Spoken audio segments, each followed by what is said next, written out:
In this class, we will be learning one more important chemical method, which is calcium chloride treatment, which we will be using for the transfer of recombinant DNA into the bacterial cell.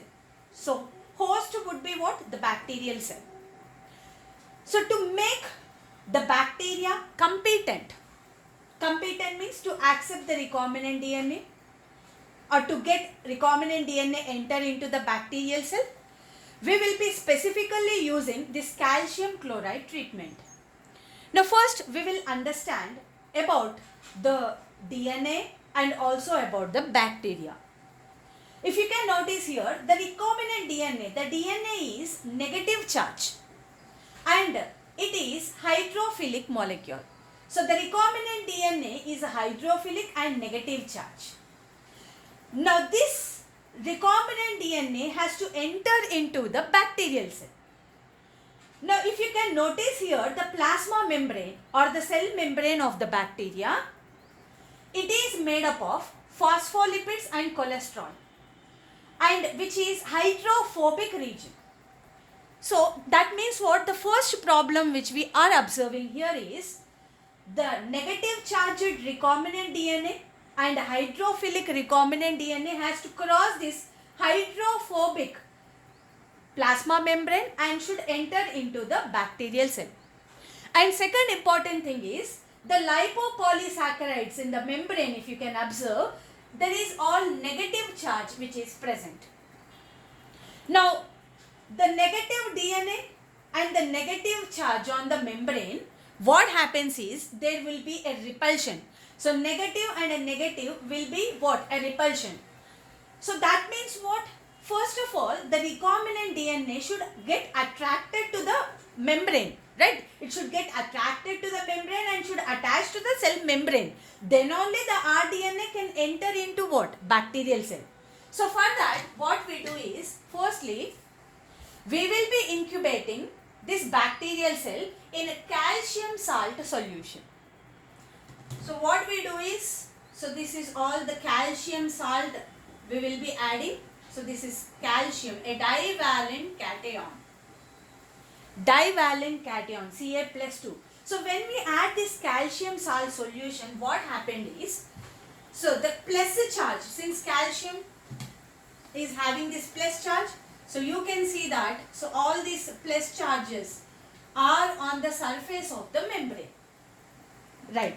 Now, when we add this recombinant DNA now to this bacterial cell, what happens? Because this DNA, recombinant DNA is a negative charge and on the membrane there is a positive charge. So there is attraction which is happening between the rDNA and on the membrane. So automatically now what is going to happen is the recombinant DNA is now getting attached to the membrane.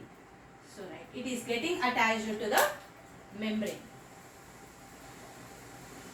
So that is the reason why first of all we have to incubate the bacterial cell with a calcium salt solution.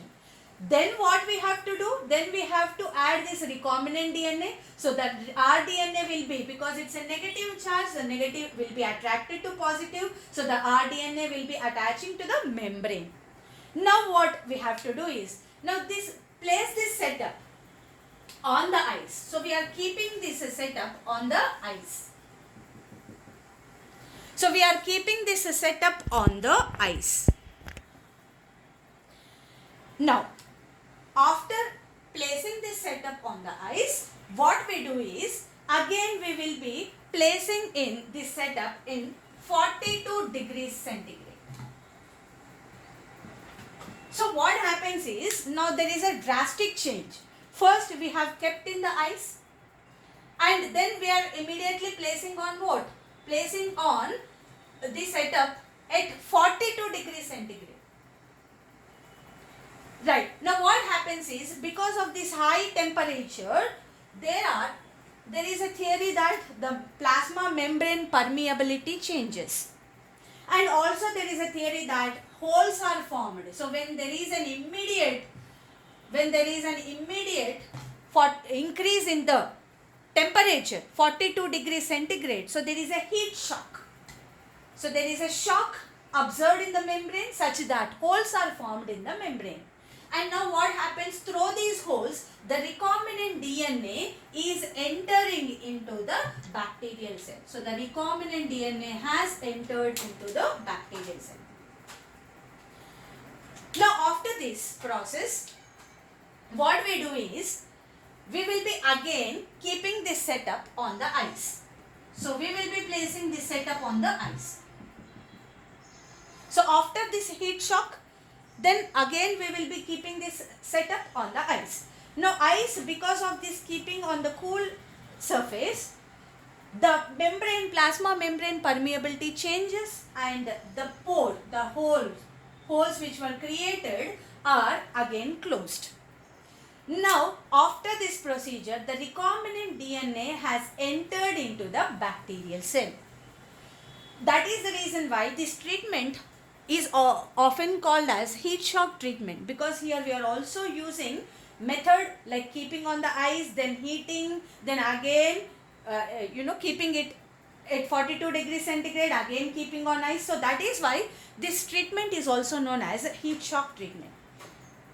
So this calcium chloride treatment is specifically we are using for sending the recombinant DNA into the bacterial cell. So here the bacteria would be the recipient or the host cell. So what is that procedure? So the procedure is to make the bacteria competent. Competent means to accept the rDNA. So what we are doing is, first one is, we are incubating the cell in the calcium salt solution. Then second thing is, we are adding the recombinant DNA. Later what happens? The rDNA gets attracted to these positive ions. Next, we will be placing this setup on ice.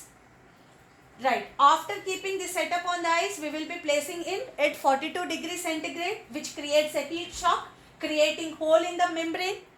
And what is the next step? So after hole is created, the rDNA will enter into the cell. Next, again we will be keeping in the ice. Now keeping this setup on the ice, again what? It closes the holes which are created in the membrane. So right, this is about the calcium chloride treatment. It's a chemical method which we will be using for the sending the gene of interest, rDNA, into the bacterial cell.